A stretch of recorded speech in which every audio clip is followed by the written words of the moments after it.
Hello guys, welcome to yet another video. Haven't posted in a long time, but I've just finished pretty much my second year of university, so I want to share some things that that would have been helpful, really helpful had I known about it a while ago or even before I started uni. So let's get into it. Alright. So, I don't know if I said this already before, but you can expect for your first year to go bad, and that's okay. The jump from high school to university is completely different. It's a whole different kind of system, a lot more memorization, and obviously the emphasis on critical thinking, and also a lot more material as well as harder material, so it's completely different, and obviously that depends on the professor that you get and the type of class, so it just kind of varies. Rate My Prof, that's a good one. That's a good website that you can go on to figure out whether this class is worth taking or not, which I'm going to go into my second point here. So which is be smart with your classes. So yes, of course, you've got to choose professors, if you can, that have good ratings, so that you'll have less of a harder time to get through compared to maybe other professors' classes, and also kind of be smart with how you structure your 4 years. I'd say, like, for example, if you don't want to take maybe 5 course load, do 4 in the regular semesters, like the fall and the winter, and then 2 in the summer, and it kind of works out. And then maybe the 1 year you'd have to take maybe the 5-year course load, but take it during the time you think that you might be a professional at university being a student already. So that's another thing that you can do. And then also, as soon as you're in a class, look at the syllabus, and look at the weight of all the assignments and the exams. See if maybe the first 2 weeks whether this material is something that you can study well for, let's say, for an example, a 30% weighted midterm.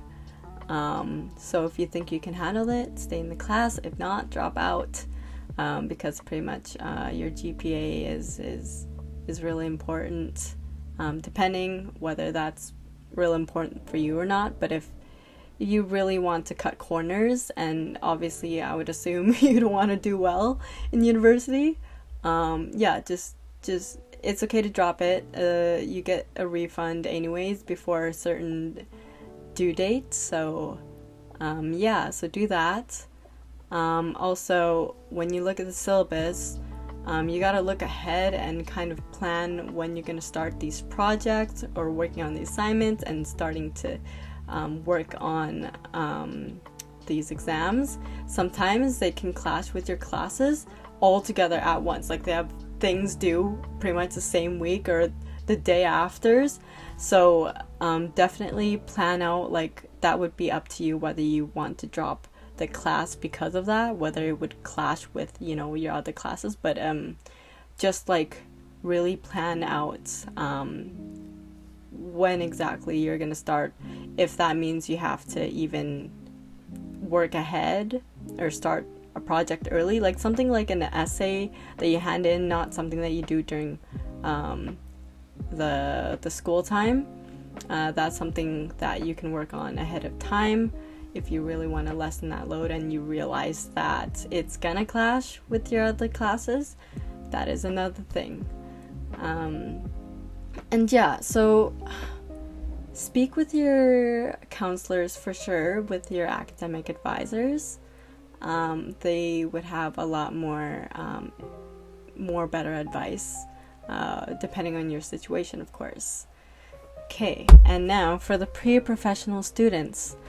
So the main thing here is obviously GPA, and building up your resume. So there's a lot of ways that you could build up your resume, and that is through joining your pre-professional club, like pre-med, pre-dentistry, whatever it is that you're going to go in, and also get involved with your major department club as well. So that also builds it up. And not only that, there's lots of volunteering, I'm sure, in your city that you can do. Just anything, really, honestly, just to add extra character word count to your resume. There's that. What else here? Oh yes, and this is only available for the higher years, which is doing some research. So you could be a research assistant or a volunteer, anything like that. That might be only restricted to second years and above, or ish, whatever it is. But that is something I think is a great opportunity. I haven't done it yet. I did apply, but haven't heard anything yet. But it's good to get some, knowledge, because like when else would you really have an opportunity like that in the future, right? You wouldn't just kind of after graduation embark on research, unless you're going into masters or going for a doctorate, PhD. But it's great for your resume. It doesn't matter whether you're pre-professional or whatever. Just being involved in general is great. It really just builds your resume. I'm from Canada, so job shadowing here isn't really a thing, but there are now. I've actually just recently looked at, the hospitals. There are job shadowing opportunities on their website. It's easy to miss, so easy. If I hadn't come across for some reason on that website, I wouldn't know that was even a thing. So there's that. These government kind of institutions, they would have some sort of volunteer. So that's another place you could look for to volunteer at. And yeah, there's actually, a lot more than what you think. There's a lot more opportunities than you think. You just kind of got to look for it, and it's hard to really know unless you've spoken to someone or asked someone about it, or know someone who kind of is already doing it.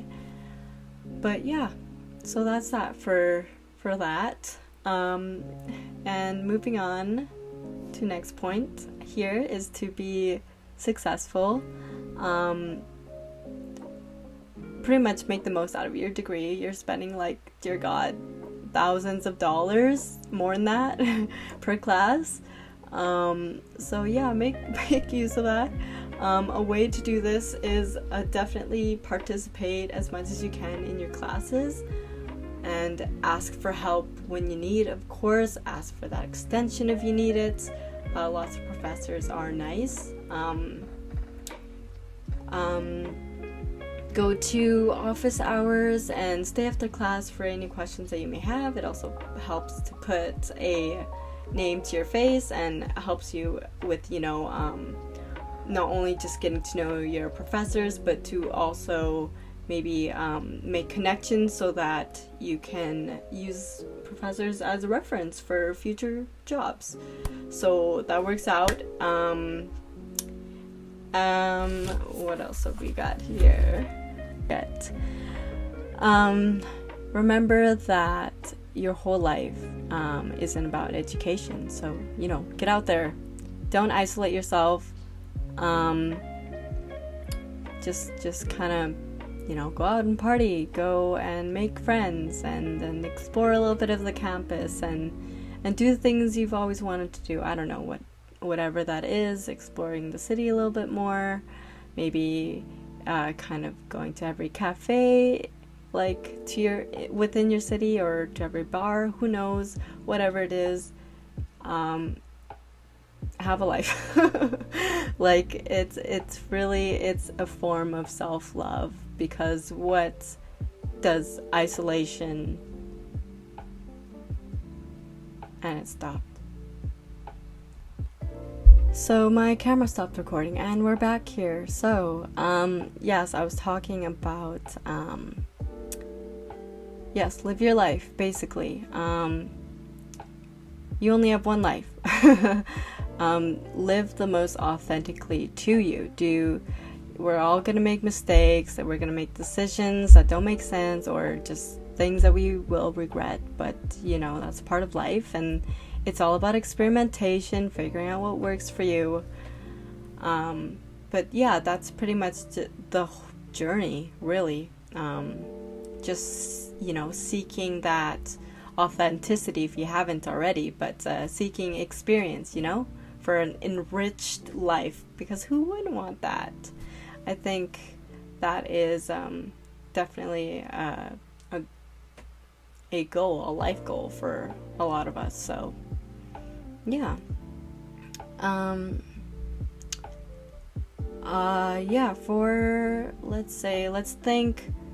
Let's think to the future now. So have plans A, B, C, D for your major.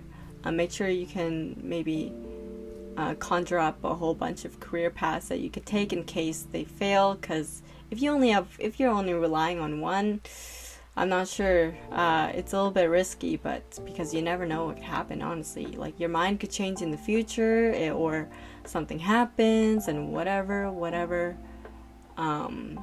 It doesn't have to be anything, huge, something that, as you go down the line, your priorities kind of maybe decrease or whatever, your last resort of a plan could be literally just that, like a last resort, anything that earns you money, I guess, to make a living.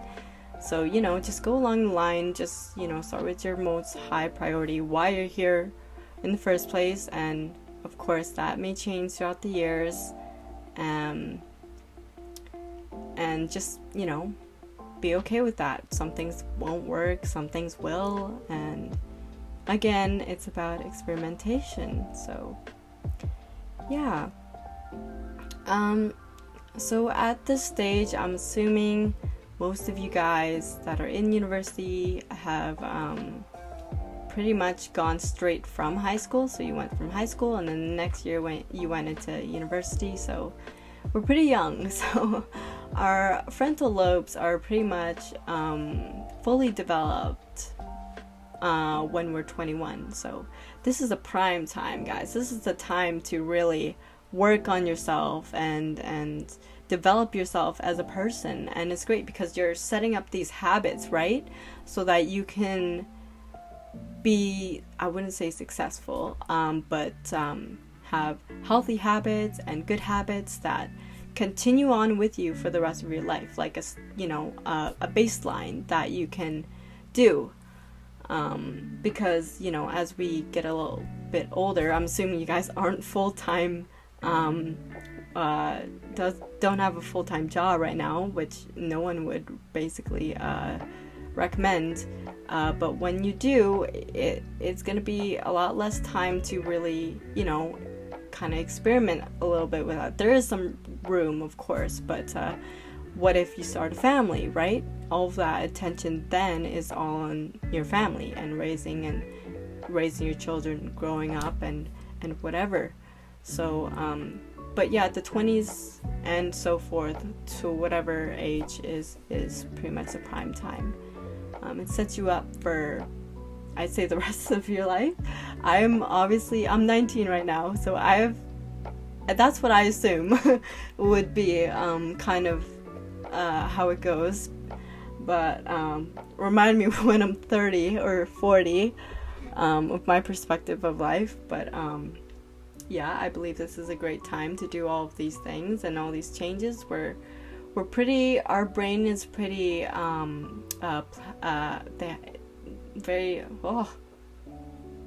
they have plasticity, which means that your brain is able to adapt and adjust to these changes with these neural connections here. So and also with growing more kind of neurons and more connections and strengthening them. So it's the perfect time to do whatever it is you want to do, like intellectually, academically, any of these achievements, great, and self-development, and really getting those habits down. It's a perfect time to just pretty much explore, experience, and whatever. Yeah. And pretty much how I think about life, the student life, is that your life kind of, I feel, really only starts after you graduate. Because look, when you've graduated, you can barely suck a thumb. Like, this is your first time-ish by yourself heading into the unknown with whatever career that you've chosen. And not only that, having maybe your own residence, your own place, your own whatever, start living your own life, but yeah. And what else is there? Okay, I'll talk about studying techniques. So, there's a whole bunch of these productivity videos on YouTube and these studying techniques, and there's a lot that kind of, they're very contradictory to each other, because you kind of watch a YouTube video about one way to study, and then the next one that you watch is refuting that, like totally saying that it doesn't work at all and that you should do this instead. Don't fall for that trap. Honestly, just go with what works for you. It's different for everyone. It's just a matter of exploring what works for you. And a way to get started, if you haven't, is to know what kind of a learner are you. Like, are you visual kinesthetic or any other kind of types? But yeah, obviously, while you kind of know what kind of works for you, but you feel it's a little bit time consuming, or that you could work a little bit more on that, you could do a little bit more research on what are the most efficient methods, and schedule your study times. Make sure you're consistent. Study every day as if it's your finals. Like, honestly, comprehension is key for sure. Comprehension and then memorization. There's also that 80-20 rule, the Pareto rule, which is basically 20%. Oh, so cheesy to say, because I hear it in every freaking YouTube studying technique video. But 20%, 80% of your results come from 20% of the effort that you put in. So the foundations, so 20% means the foundations. As long as you get the foundations, like the most simplest kind of root of whatever you're studying, and then you build and apply, make applications upon that, that is what's going to get you the results. And of course, use the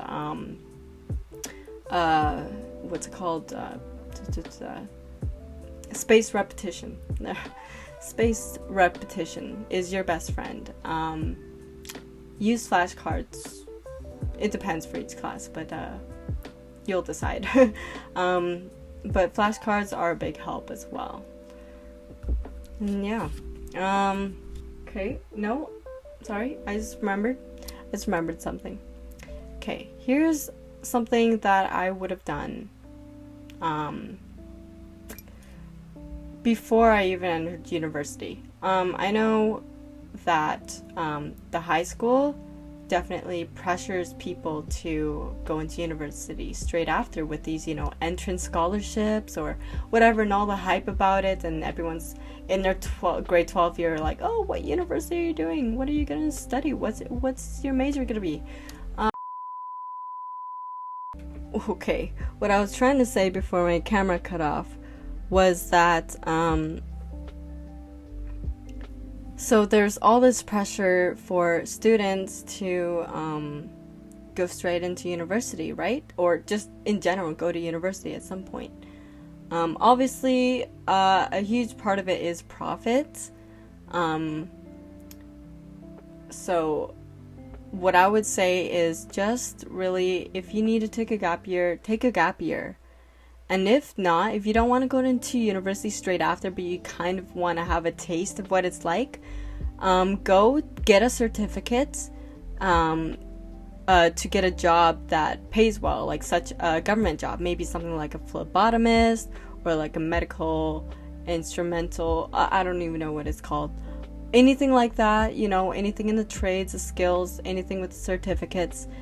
I think it's advantageous because you will get a stable job at the end of certificates that pays well throughout your university, and also you also get a taste of or it prepares you to study, right? So it gives you that extra 2 or 1 year to study, and so you'll kind of get how this non-high school kind of course is like, so that could prepare you before you get into university for your degree. And so with that extra preparation, you can get extra time to figure out what study techniques work for you.